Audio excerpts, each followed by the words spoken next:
Assalamualaikum warahmatullahi wabarakatuh. Yang terhormat Ibu Oktaviani Windra Puspita MPD selaku dosen pengampu mata kuliah Bahasa Indonesia serta teman-teman yang berbahagia.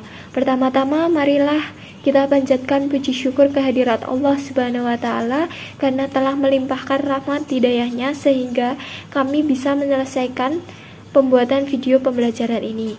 Baiklah, pada kesempatan kali ini izinkan saya untuk memperkenalkan anggota kelompok 6, yaitu yang pertama Nur Kartika Sare dengan NIM 215221206, yang kedua yaitu Alfiona Novitasari dengan NIM 215221214, yang ketiga yaitu Nistrina Putri Umardani dengan NIM 215221222, yang keempat yaitu Maheswari Nur Isnaini dengan NIM 215221230, yang terakhir yaitu Maya Dwi Puspitasari dengan NIM 215221238. Dalam video pembelajaran ini kami akan menjelaskan tentang mempromosikan produk. Mempromosikan produk. Pengertian mempromosikan produk.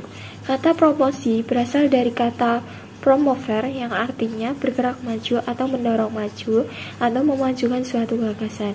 Menurut Wikipedia Indonesia, pengertian promosi adalah upaya untuk memberitahukan atau menawarkan produk atau jasa kepada konsumen dengan tujuan menarik calon konsumen untuk membeli atau mengkonsumsinya. Dengan kata lain, adanya promosi, produsen atau distributor mengharapkan kenaikan angka penjualan. Menurut pakar pemasaran yaitu Bond dan Karts, promosi adalah proses menginformasikan, membujuk, dan mempengaruhi suatu keputusan pembelian. Jadi, kesimpulan promosi adalah memberitahukan, menginformasikan, menawarkan, membujuk, atau menyebarluaskan suatu produk atau jasa kepada calon konsumen dengan tujuan agar produk yang ditawarkan dapat dibeli dan meningkatkan penjualan. Materi yang selanjutnya adalah tujuan mempromosikan produk.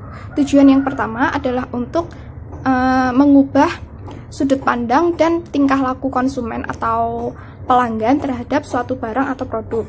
Tujuan yang kedua untuk membentuk cita produk di mata konsumen sesuai dengan keinginan penjual atau si pemilik produk. Tujuan yang ketiga untuk bersaing dengan kompetitor. Yang keempat untuk meningkatkan keuntungan untuk mengubah sudut pandang dan tingkah laku konsumen atau pelanggan terhadap suatu barang atau produk. Tujuan yang kedua untuk membentuk cita produk di mata konsumen sesuai dengan keinginan penjual atau si pemilik produk. Tujuan yang ketiga untuk bersaing dengan kompetitor. Yang keempat untuk meningkatkan keuntungan si penjual. Tujuan yang kelima untuk menarik konsumen baru dan menyebarkan informasi. Materi yang selanjutnya ada fungsi mempromosikan produk. Fungsi mempromosikan produk yang pertama adalah menginformasikan produk. Fungsi ini untuk memperkenalkan produk dan menyebarkan informasi kepada calon pembeli sehingga dapat menarik perhatian si calon pembeli. Fungsi yang kedua ada customer loyalty. Fungsi ini bertujuan untuk perusahaan agar perusahaan bisa mendapatkan pelanggan yang loyal. Yang ketiga ada sarana komunikasi. Komunikasi antara perusahaan dan calon pembeli baru bisa terjadi apabila adanya sebuah promosi. Promosi juga bisa menjadi salah satu cara perusahaan agar bisa bertahan di pasar. Yang selanjutnya ada trial and repeat buying. Fungsi ini bertujuan untuk meningkatkan penjualan serta mendapat banyak pelanggan. Yang terakhir, meningkatkan brand awareness. Brand awareness ini sangat efektif untuk meningkatkan kesadaran pembeli terhadap produk yang akan dibeli. Selanjutnya yaitu jenis promosi produk. Yang pertama yaitu promosi periklanan atau advertising. Promosi atau iklan ini berbentuk non-personal dengan menggunakan berbagai media yang ditujukan untuk merangsang niat pembelian pada konsumen. Yang kedua yaitu promosi personal selling atau penjualan tatap muka. Biasanya bentuk promosi ini secara personal dengan presentasi lisan secara face to face. Yang ketiga, promosi publicity atau publisitas. Promosi ini berbentuk non-personal mengenai pelayanan atau kesatuan usaha tertentu dengan cara mengulas informasi serta berita tentangnya. Dan yang keempat, sales promotion atau promosi penjualan. Promosi produk ini menggunakan kupon, pemotongan harga, perlombaan, hadiah, dan lain-lain. Yang kelima, traditional marketing. Promosi ini menggunakan media cetak. Dan yang terakhir yaitu endorsement dengan cara memanfaatkan seorang influencer yang aktif untuk mempromosikan produk dan jasa melalui media sosial. Selanjutnya, saya akan membahas mengenai faktor yang mempengaruhi pemasaran.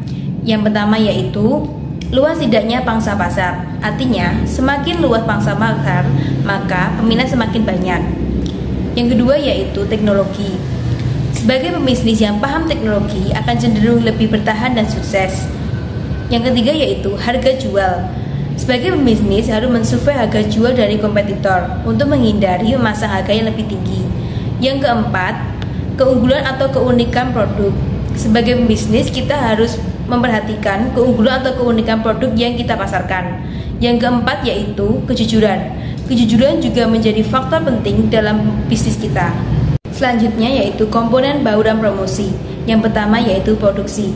Produksi adalah barang atau segala sesuatu yang bisa dipasarkan. Yang kedua yaitu harga. Harga dari produk atau jasa yang ingin dipasarkan. Yang ketiga yaitu promosi.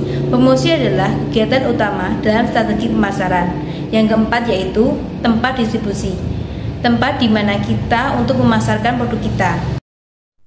Baik, di sini selanjutnya yaitu media promosi. Media promosi ada 3, melalui media sosial bisa, melalui media cetak bisa, dan melalui media elektronik. Nah, yang pertama kita bahas media sosial nih. Kita dapat mempromosikan barang yang akan kita jual melalui media sosial seperti media WA, Instagram, Twitter, Facebook, BBM, TikTok, dan lain sebagainya. Bisa juga melalui website ataupun marketplace. Nah, yang kedua ini kita bisa melalui media cetak. Media cetak ya seperti koran, majalah, spanduk, kemudian baliho, dan lain sebagainya.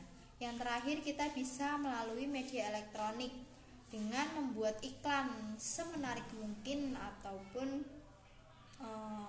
bagaimana kita mengiklankannya di media TV ataupun di siaran radio. Nah, yang terakhir ada contoh promosi nih. Contoh promosi yang pertama, kita berbelanja di sebuah toko sepatu. Kita membeli 2 pasang sepatu nih, dan kemudian ada yang bilang, "Mbak, ini sedang promo, beli 2 gratis 1." Nah, berarti kita akan mendapatkan 3 pasang sepatu. Kemudian contoh yang kedua, promosi di rumah makan. Kita akan mendapatkan diskon sebesar 30% jika kita makan di tempat tersebut. Dan yang terakhir yaitu promosi di media sosial. Misalnya ini, 3 orang pertama yang memfollow akun toko tersebut atau alamat toko tersebut akan mendapatkan potongan sebesar 20% jika belanja di toko tersebut. Baik, itulah presentasi dari kelompok kami. Kurang lebihnya mohon maaf. Wassalamualaikum warahmatullahi wabarakatuh.